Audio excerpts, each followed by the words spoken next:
Welcome to our conversation. You are a very important part. We're glad that you're coming to see us and to hear us from out there in television land. We are very pleased that our partner in the conversation in studio is Renee Ursitti. And Renee is a staff member at Ilsley Public Library. And I'm going to start by asking her to tell us a little bit about her job and what she does. So I am an adult services librarian, and I am mostly focus on coming up with interesting programs for the adult/community, which would be more like a family event. Mm-hmm. And I started working at the library this past July in that position, but I was here part-time for about a year before then, bouncing between the adult and the children's levels. Good. It's nice to have you. Thanks. What brought you into library work? Were you been in library before? Yep. Yeah. Okay. When I was in Shoreham, I worked at the Platt Memorial Public Library for about 10 years. Children's librarian primarily, though I was the only librarian / head librarian for the last couple years that I was there. It's a funny story how I ended up working in libraries. Please do that.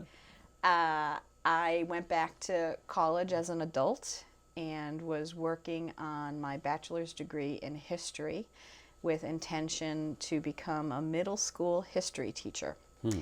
And found myself pregnant at graduation, and being a mom was what I always wanted to do. And so we put everything on hold. And when I was very pregnant with my daughter, the local library, Platt, was looking for somebody to work on Saturdays just for 3 hours to open the door and check out books. I thought, well, that might be a little break. And I found out I loved it. And so then from there, I kept working at Platt, and I went through the Vermont Department of Libraries Public Librarian Certification Program. And all the while I worked in Shoreham, I kept telling David Clark that someday I'm going to work at Ilsley, and here I am. Good. You're a prophet in your own country. That's right. That's good. So, being a librarian, why is that important? What's special about being a librarian? Well, in the beginning, working with the children, for me, I had such a love of children's books from my own childhood and the new ones I was discovering with my daughter at the time, and seeing that kids just love stories and the books, and I really enjoyed bringing those two things that I loved together, children and books. So that's what interested me. Who was your first storyteller? Maurice Sendak was my favorite as a young person. Tell us about that. I used to love Where the Wild Things Are. I would read it over and over and over again. And it wasn't until they made the movie, however many years ago, that I realized that they were talking about emotions with the wild things. I just loved the monsters, and I loved how Max could calm them. And I couldn't wait to share it with my own children. And it turned out my daughter thought it was too scary, and I never got to read it to her. Oh. So that was a little sad. Yeah, okay. So, and you mentioned someone else in an earlier conversation. Yeah, so as many people do, you do a lot of book reading and library visiting when you're a young person, and then you get into middle school and high school, and of course you think you're far too busy for books, and that happened to me. And then as I entered into my 20s and I started to discover reading again, my best friend at the time said, why don't you try this book by Stephen King called The Stand? And I was off to the races, thought it was a brilliant book, and couldn't read his books fast enough, which then branched me out into other types of reading. Is that what began to focus adult learning aspects for you, and that would put you in this position of adult services? I think so. I mean, I just really, I love to read, and I like to talk about the books that I have read with other people to hear what they think about it, and what did they like or what did they not like, which is equally good conversation. So I think that just my love of reading in general, and being able to say to somebody, oh, have you read fill in the blank, I really enjoyed it because, and I know you might, or I think you might because of this or that other thing that I know about you. That's what I really like about being in the library.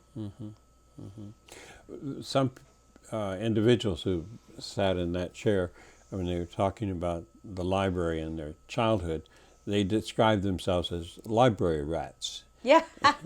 Does that phrase mean anything to you? It was a little bit. I have happy memories of my childhood library. It was in an old house, and the children's department was upstairs in this big house, and in the front of the building overlooking the street was a huge bay window filled with pillows. It was like a window seat, bay window. My mother was a voracious reader, so I would go with her every week, and she would spend however long downstairs picking out her stack of books, and I would go upstairs and sit on that bay window and read. I don't have a lot of memories of going there without that weekly trip, so I don't know that I was a library rat, but I have super happy memories of that. And then they built a new library, and it was all big and modern and square and steel, and I didn't like it at all. Yeah. Well, you had a base, right? Yes. We talk a lot about base these days, but so you had a foundation, a place to go. Yes. A place. Absolutely. So how important is place when you think about library? What kind of place is the library? Well, it's interesting because I think right now the library is moving beyond bricks and mortar. I think that our place is important. I think that what we represent and provide to our community is very important. But I think that we can do that in other settings. For example, I visit Project Independence. I'm going to start visiting Helen Porter. I think that it is equally important for us to take what we have in this building out to where the patrons and the community members are. Sort of like the little library boxes. A little bit. Talk about that. They're pretty fun. How did fun. that hit you? I like them. They seem to be popping up all over. There's one right down the road from me, and a woman who works here at the library, Susan Gowan, has one. And right. That's, she absolutely loves filling it and putting just that perfect book in there for somebody that she knows walks by every day and really gets happy when that person takes it. Yeah. And who builds these? Those are built by individuals. So, in other words, if you wanted to have a library Yes. in your front yard, Yes. or you could build a box and You can do it on your own, and I believe there is an organization called the Little Library and they'll send you a kit to build the actual box. They don't give you books, but they'll give you a kit on how to put it together. I asked somebody about a place, street, and I can't remember where it is now, but where there were two boxes side by side, and I said, "Why two boxes?" And well, one's for poetry. Oh, that's and great. the other is for fiction, nonfiction. Yeah. And that's a real poetry lover that gets a whole box. Right, a whole box. I would have a whole box for children and a whole box for everybody else. Okay. If I ever did it, but we don't need one at my house. There's lots in my neighborhood. Okay. So you have that's fascinating. So when you think about your work with adults, what are your thoughts about the place of library with adults? Well, I see it as an opportunity to share information and knowledge with adults, give them a place to come to gather and have community, really. I think I think that we also have a role to offer programming that is on topics that are important to our community, as well as entertainment value. I just see it, and I also see it as a little bit of a challenge. I think as we get to be an adult, we sort of get into a rut and a routine about what the library's role in our life is. So I hope to change that up a little bit so that people start thinking about us with a different mindset. That's good. Yeah. I'm in a sort of interesting little book club. It's with my grandson, who just graduated from college recently, and has been, like all the rest of the members of the family, in the theater. Oh, yeah. Since they were kids. But he's decided he wants to be in politics and he wants to become a lawyer. So our book club consists of me picking books off my shelf that have to do with political issues or social issues or law, thinking on law and so forth, and sending one off to him a month. And then that serves many purposes, mainly keeping touch between myself and my grandson, but also cleaning off my shelves a little bit and building his shelves. That's great. I love that. I love that. Maybe that's a possibility too. Well, we do have 2 book groups that I'm working on running right now here in the library. There's your standard book group that's happening, loosely bound, we call it. Loosely bound. Loosely bound. I have some people who might think of that as a title for themselves. I think I fit right in with those people. And Me too. I'm also doing a book group as a response to patron request. Tricia had many parents of young and tween age children wanting to read the books that their kids are reading and then have a discussion without the children. So I'm running a book group called Adults Read YA. And that's just, our first one is coming up the 3rd week in January. So I'm really excited because that is a direct response to what patrons in our community are asking for. I'm looking for, and I like to read YA. That's my favorite genre right now. I read YA more than I read adult books. So that fit right in for me. Yeah, well, that's good. So define YA a little bit more. I just had this conversation recently with a group of friends. So YA stands for young adults. And in my mind, we have juvenile, YA, and teen. And that's confusing to people, or at least it was to the folks I was speaking to recently, because they thought that young adult would be older than teens. And I think young adult is a throwback to before we had the teen designation. So it became like the middle ground label. But I understand why we have to have labels. There's content and there's reading levels and there's all sorts of reasons. But really, people should just read what makes them happy. So deciding something as a teen or a young adult, I don't know that that has a lot of bearing in the world. I think that we should just read the stories that we're interested in. Is there a difference between guidance and then also boxing in? Yeah, a little bit. I don't know. I mean, I see why you can't have books with sexually explicit content downstairs in the youth room where you've got 10 and 11-year-olds. Like, I understand that.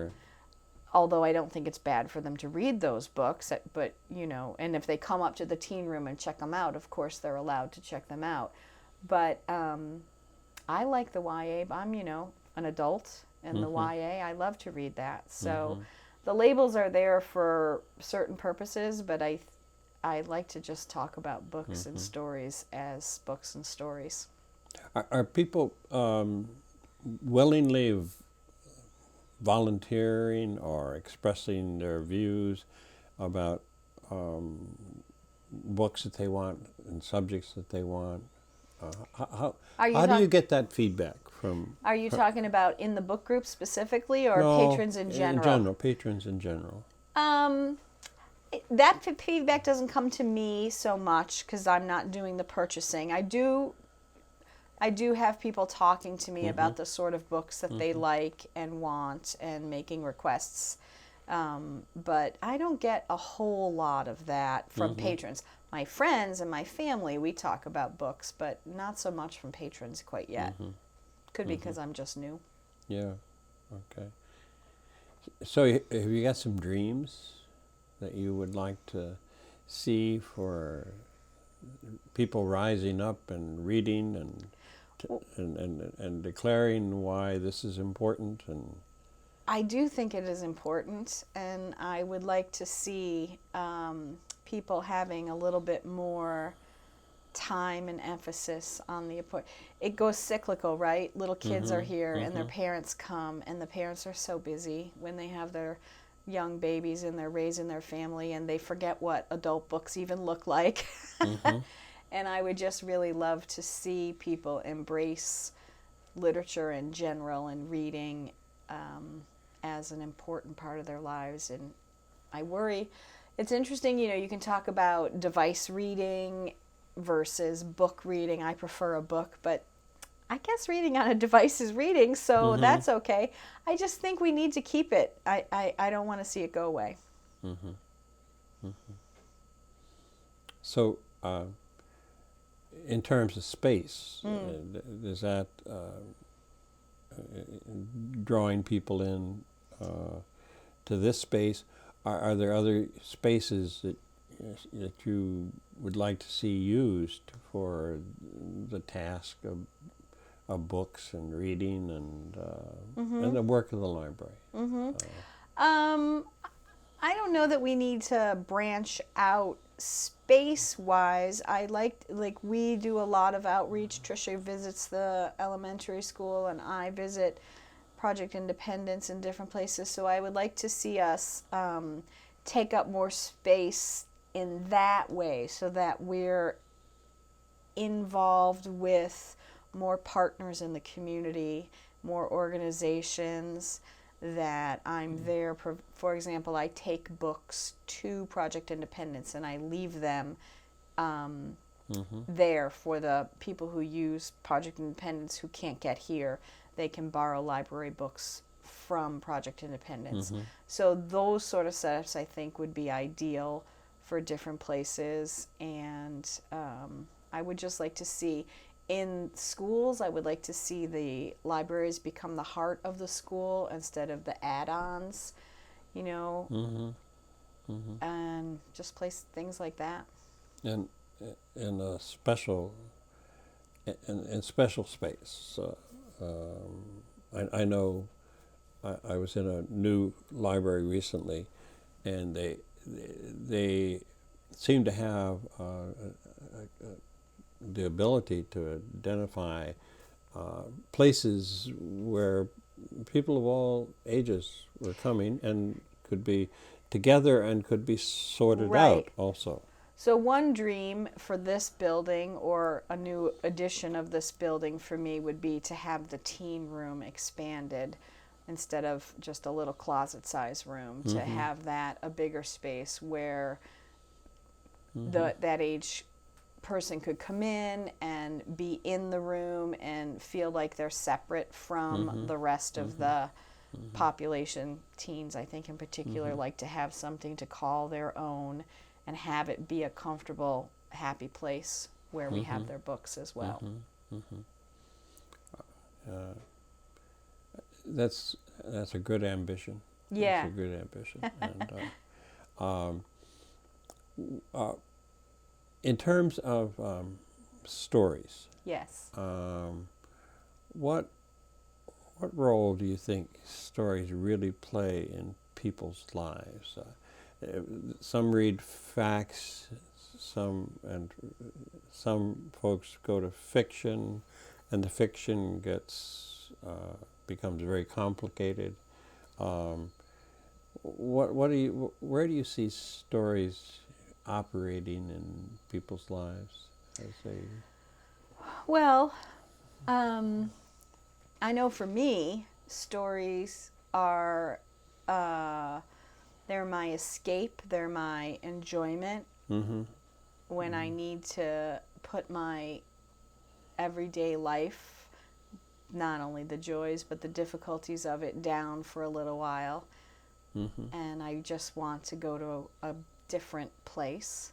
That's what it does for me. I think that people that like to read facts and become well informed, I think that plays a role in their lives to focus, what they're kind of going through all day long, and understanding how the world is operating and what's happening, and more information on whatever topic they're looking at. But for me, stories are an escape to just kind of put my life aside for a little while and be the princess or the queen or I can't think of anything right now, but somebody different.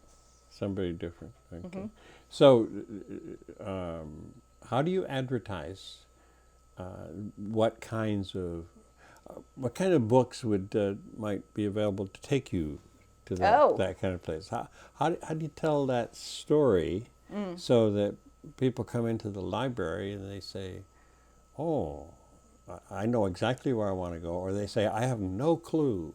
Right. So. Well, I talk a lot about the books that I read. I read a lot of fantasy, so that's pretty easy to take you into another world, because that's the whole point of it. But I do displays. I think of a topic or a theme, and I put all sorts of books, fiction and nonfiction, anything that might be tangentially connected to the theme that I've come up with.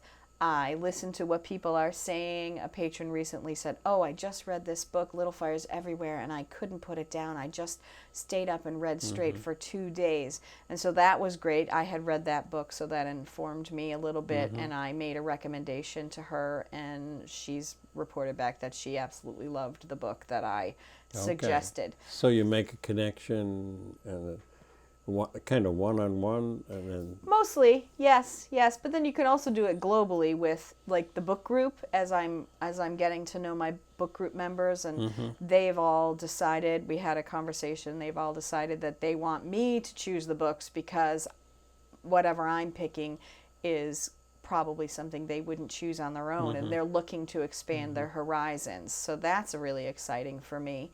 But that's why I'm in a book group too, so it's tricky when you're the person choosing the book to pick something that you wouldn't automatically pick for yourself. So I had a librarian friend who maybe 3 times a year put out a book list. Yes. And she had this tremendously diverse book list and little tiny clips. And I wanted to read them all. Of course, of course. But that was I always looked forward to her book list coming. Well, when I was a librarian in Shoreham, and I was the school librarian at the Leicester Elementary School for a couple of years, I did book lists for those communities and populations, and people really enjoyed them. It's a big job to be able to put out a book list, because it's a lot of reading to do. It is. But it's a good idea for our library. I'm going to take that in my pocket with me. Yeah. She went through a time when she was doing it by herself. Then she went to a time when she had a small group of people, who had been she'd gotten to know, and they'd gotten to know her. And they had this interchange, and so then all of a sudden the book list began to come and reflect this kind of community that was there. That's nice. So, I was part of, when I first started working in the libraries, I used to review books for the, I think it was the fall book release list. So I used to read books that the children's librarian would send me and write reviews on them. Oh, this has been fun.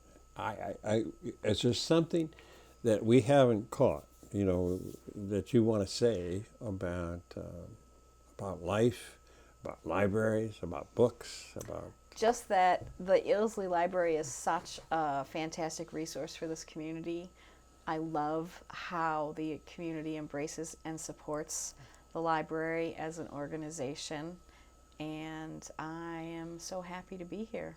That sounds like a good note to say thank you, and to say to you who are out in the audience, I hope you had a good time listening, and that this will prompt you to come to the library and come and participate. Find your world in books, and find the possibilities of life that are helpful and exciting. Thanks you very much.